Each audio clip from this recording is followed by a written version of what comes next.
Ok, assalamu alaikum. Haray den do afindinde hakkille men den. Mi jentike yewtere Oustaz Alhussein Dakar den, mi jentike do yewtere Oustaz Tayyib den. Ɓeɗo fof ko ɓe on ɓe noddande diina. En fof iɗen noddande diina. Eɗen andi ko honɗum wona ɗaɓɓede diina kan, eɗen andi moƴƴere diina kan. Yahugol umra no moƴƴi, yahugol hajju ko farilla.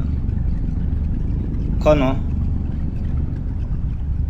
ɓe tawata hara business ji mum ɗin ko business umra ma ko business hajju, ɓe yiɗata nande yewtere nde Oustaz Alhussein Dakar yewti nden, alors que ko yewtere sellunde, ko yewtere laaɓunde. Enen julɓe ɓen surtout enen africain hiɗen doa findinde hakkille men ɗen, anden ko hon woni priorité e dewal ngal tigi. Donc jenteɗo yewtere Oustaz Tayyib nden, miɗo andi ko yewtere Oustaz Alhussein nden ɓe woni wadde rad. Alors que ko Oustaz Alhussein yewti ko min miɗo tawti idée maɓɓe on. Se ndaari sonjama sonji ɗen on tampere nde jogitiɗen nden kam men Afrique, e angal ndiyam, angal ñamete, angal ɗate, angal école ji, angal clinique, a ndaari ɗiɗo fof a wata kontude.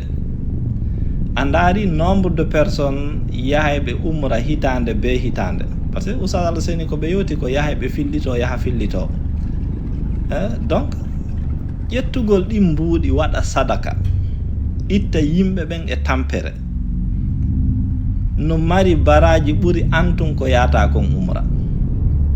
Koko laaɓi fof noon, kala jannguɗo islam jangi diina, yurni Qur'an, yurni hadisi je nelaɗo sallallahu alaihi wa sallam ɗin, haɗa mo wawi famude ɗum. E musidɓe men yewɓe moƴƴini pon ka maɓɓe. Donc findinen hakkille men ɗen, yimɓe ɓe no wawi yaade umra, ɓe wawi yaade hajju ainsi de suite. Kono sen daari économie saudi on, calcul maɓɓe on kamɓe ko honno ɓe woni calculirde hay GDP maɓɓe on, umra on ko jelu doit rapportude, hajju on ko jelu doit rapportude. Ɗum ɗo findinde hakkille men ɗen jenteɗo. E donc yiwgol ɗum ɗo hino deeƴina ɓernde, no wallina ɓernde. Ko ɗum waɗi mi nani yewtereji goo no yewte wiyoɓe wondema hara yo yimɓe ɓe watta hakkillargol umra on, e yo ɗin mbuuɗi ƴette ɗi naɓire e nokku goo, ɗin ko konnguɗi tarduɗi noon, yo Allah tan ɗinna konnguɗi tarduɗi noon. Si on tigi inni ɗin ko konnguɗi tarduɗi noon, yo yahu o waalo o jooɗo o miijito ko woni yewtude kon. en bone albalaw majji hatta goɗɗo itta sadaka, wiyogol ɗi addaynoɗa umra ɗo ɗin, sa hawtidirno ɗum ittuɗa goɗɗo e hande, ɓurɓe heewde wonɓe arde ɗo ɓen fof ɓe itta e sadaka kadi haɗa no wuuɗi. Kon mi andintinta Oustaz Tayyib, mi invité ɓe yoɓe yewɓe darta qissa on. Miɗo wawi artiroyde qissa on, miɗo yewtifi makko e vidéo. Neɗɗo goto fewdo sahaba ɓen, o fokkutuno yahude hajju, wonnoɗo yiwde Syrie. Himo yawde Makka hajjoygol, o yeehi waynagol goɗɗo, o tawi on ko tampuɗo ñewto paɗe. O ƴetti ɗi o hajjirayno ɗin, o ittimo e ande. Goɗɗo e sahaba ɓen ka hajju o hoyɗi wonde sabu goɗɗo no Syrie fokkutunoɗo hajju, Allah jaɓani on onon ɗo hajju mon on sabu makko, wonɗo Syrie mo arali hajju on. E on isano fitla e defte. Donc be findinen hakkille men ɗen. Si on tigi noon en fuɗɗi addude idée, karamakoɓe fuɗɗi findinde hakkille ɗen, he ndaren priorité. Sa yeehi umrande wotere, duuɓi aro yeɗɗin ƴettiɗin mbuuɗi umra ɗon, dara village mon on ma sous préfecture mon on, wallitoɗa ɓe fi clinique, wallitoɗa tampuɓe ton, wallitoɗa fi l'école. No ɓuri an hitande ɓe ko wonɗa yaade umra kon, ko an tun woni nafitorde marɓe business umra ɓen. Ɓen noon kadi hiɗa bénéfice ude ɓe, par ce que ko business maɓɓe on noon, ko ɗon ɓe heɓata jawdi. Donc si ɗin konnguɗi no yewtede, ta karamakoɓe goarino ɗin ko konnguɗi tarduɗi noon, eɗen dowa findinde hakkille men ɗen. ɓe fawtiɓe ɓe woni wallitade. wallahi min lan andi mo mankata umra ɗo hitande kala hitande ko fandi o naɓa yimɓe noga e hajju e buuɗi. Ok, joni noon goɗɗo mo mankata umra hitande be o naɓa yimɓe noga yo hajju. Imagine on neɗɗo goto ɗon mo mankata umra hitande be o naɓa yimɓe noga yo hajju. Naɓugol hajju goto Guinée minimum on tigui ittay $6,000. $6,000 fois 10 wona 60,000 noon.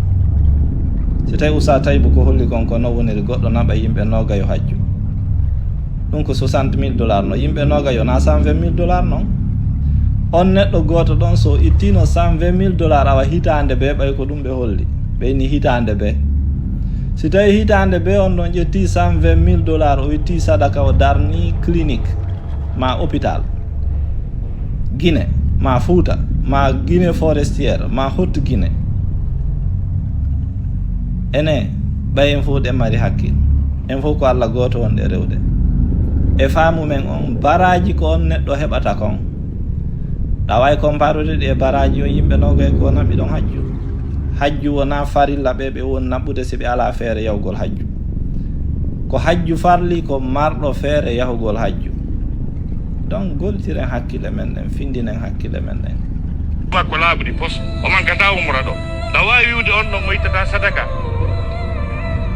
O itti sadaka kono noon sadaka gono toon ɓurɗo moƴƴude. Si tawi ko gonga hitande be ɗen mari Guinée ittowo $120,000 naɓa woɓɓe hajju, so itti ɗin $120,000 ji o investisiɗi e yimɓe tampuɓe ka woni, haray ɗen tamƴini de e faamu men on haray ko ɗon o ɓuuri marde baraji. Donc ɗin haalaji o ɗi terte an si tawi ala feere argol ma ɗum a faalaka argol a yurmini mbuɗɗi certo aroɓe ɓe ara yahoɓen fof haray ɓe encourage a ɓe wawi yahude. Ko woni enen kadi findinen hakkille men ɗen ko Oustaz Al-Ouseyni yewti kon, jama yo findin hakkille mum ɗen ɗe wawi wadde dewe men ɗen, ɗe wawi yaade umra, ɗe wawi yaade hajju. Kono noon siɗa mari tampuɓe weelaɓe ka village mon, andutu ɗum kadi ko sadaka. No gasa wuri ko on sadaka ɗon ɓuuri moƴƴude di antun ko yata kon. Antun sa yeehi ko hoorema antun ko a woni heɓude baraji ɗin, yaha wallitoɗa économie saudi on no ɓeydora e agence ji wonɗi naɓɓude ɗin no business maɓɓe on yara yeeso ko laaɓi kon noon. Kono noon ko waɗɗa kon ka village mon nafuɗa yimɓe miskinɓe ɓe ala hay hunde, pellet ko ɗon baraji ɗin ɓuuri ɗuɗude. Ko wan noon ko heɓoto ɗo kon heɓota ko hay nokku wona ɗo. Ok, yaafo ɗon kono nde yewtere ɗon kadi ko vérifiétede par ce que ko Allah tu woni yoɓowo. Innugol ko heɓoto kon ɗon hay nokku heɓota ko si wona ɗon wattane yili. Findinen hakkille men ɗen musidɓe. E donc yiwgol ɗum ɗo hino deeƴina ɓernde, no wallina ɓernde. Ko ɗum waɗi mi nani yewtereji goo no yewte wiyoɓe wondema hara yo yimɓe ɓe wattan hakkille argol umra on e yo ɗin mbuuɗi ƴette ɗi naɓire e nokku goo ɗin ko konnguɗi tarduɗi no. Yo Allah dandu en bone albalaw majji. Ok, ɗon haare ko fi protégugol business ji ɗin ɗum ɗon torante, yo Allah dandu masibo ɗin haalaji ɗon. Kono noon ay tun karama koɓɓen fuɗɗi yewtude ko be fuɗɗen yewtude findinen hakkille yimɓe ɓen. Yahugol umra en innaali no boni, yahugol hajju en innaali no boni, ɓe yakadina ɗum ɓe yewti. Kono noon wattanen yiili e moɓugol jawle 5,000 personnes 6,000 personnes sen heɓino hakkille enen Fouta, na fi Fouta fof, inen fi Guinée fof 5,000 personnes 10,000 personnes.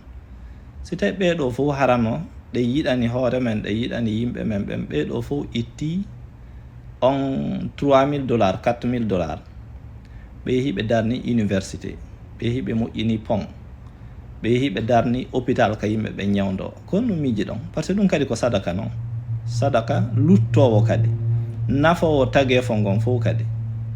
Kono Allah subhanahu wa ta'ala daali mo wurni wonki woti no wasi ko tageefo ngon fof o wurni. Min ajli dhalika katabna ala bani Israil annahu man qatala nafsan bi khayri nafsin فكأنما قتل الناس جميعا ومن أحياها فكأنما أحيا الناس جميعا. Go aya tedduɗo non. Donc wattane yili. Assalamu alaikum.